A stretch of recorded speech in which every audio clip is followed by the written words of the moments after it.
Any questions about Clipper? Okay, good.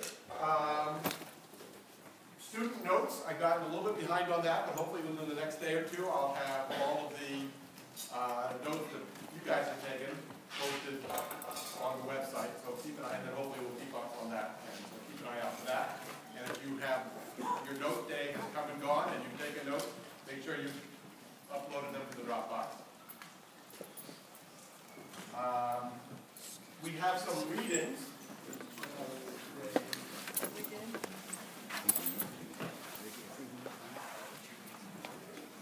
So we have some new readings that I posted here that I just want to make sure you're aware of.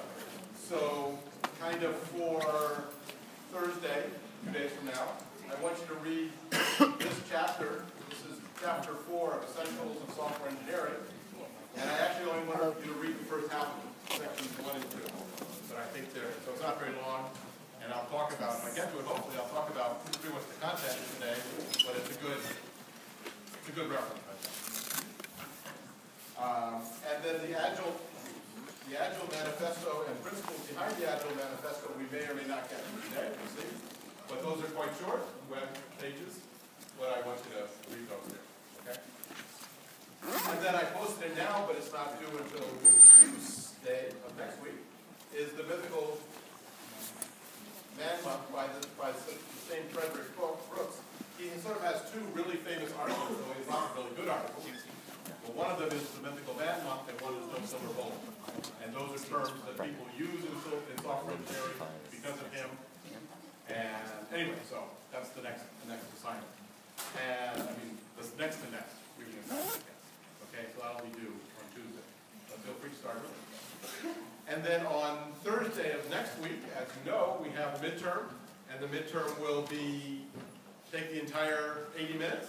You can leave when you're done. There won't be anything going on after that. It'll be a little bit similar to the quiz. I mean, it's still going to be written by me, so it'll be similar in that way. It may or may not be all short answers. I haven't read it yet, so I don't know. But it will certainly be a lot short answers, and maybe some short essays. But it will be the same thing where it'll be closed book. We'll hand you several sheets of paper. You'll hand them back at the end. That kind of structure will be the same. Okay? Anything else you need to know about? I mean, we can talk more about the midterm. It'll cover everything up through Tuesday of next week. Any other things you'd like to know now? Okay, good. Okay, that's my little announcements. There's a few things I want to talk about today. One is a little bit more about the quiz, because now you have the quizzes back. And so that you saw the official answers, hopefully the right answers. So maybe that makes some things a little more real. And remember, if your score is not correct, talk to your TA or talk to me soon. Another thing where I know I will be fixing quiz scores in 9th week or 10th week. Okay, let me ask you a question about the quiz. No. Didn't quite get this set up.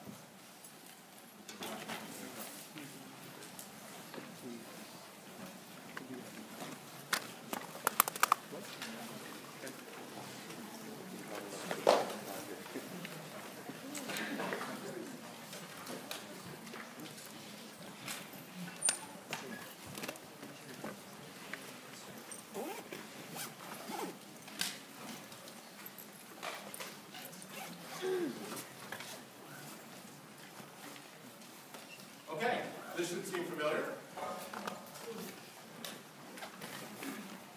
Shock 13 is a single-player game that runs on a wide variety of platforms.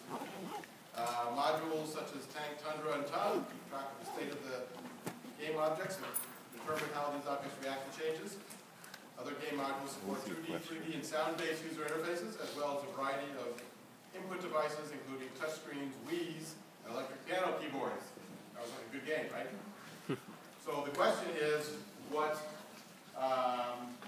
architectural model, the ones we presented in class, seems to be the best fit for this presentation of the game? You've seen that question before, but I would say I'm not asking for what your answer was before. And maybe if you looked at the key, you know what the answer is, but anyway, that's okay. But but what the answer should be. Model view controller, layered, client server, waterfall, or I jumped right to E and I don't remember anything else.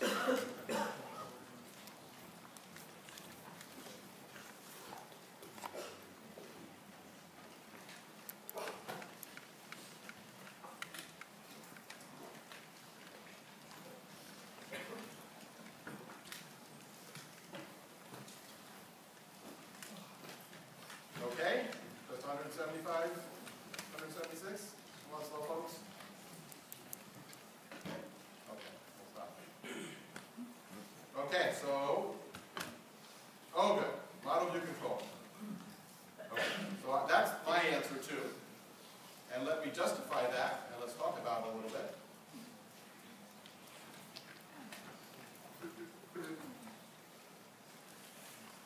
By telling you why I think it's model view controller the color-coded way. So I wrote this with some things being very model-y sorts of things. So remember the word model is mega overused in software engineering. So it's on you to keep all these different models straight, but that doesn't mean you can't ask me about them. But one kind of model, as in model view controller, really means the perspective on the real world that the program adopts. Okay? So let me come back to that in a minute. First, let's go through model view controller. So the model is based, the simple way of looking at it is it's information and its rules and constraints that are implemented in code about that information. So, whatever tank, tundra, and tongue are, you have to imagine those were parts of the game. But they keep track of game objects and determine how these objects react to changes, so that's rules. So like if you have two objects where one of them can eat the other, or one of them can shoot at the other, or they can't, they have collision detection rules, and one of them bounces off the others, that would all be in the model. The model would know about those rules, if there was physics in the game or something like that. Okay? The essence, or one of the reasons people like model view controller is because it separates the model from the view, and the view is how it appears, how that information which is stored as bits and bytes in computer memory, how that appears on some user interface or some output device, and that's the view. And part of the philosophy behind model view controller is that one model might be associated with multiple views. And that doesn't, okay, so those views might be going on simultaneously. In other words, someone might have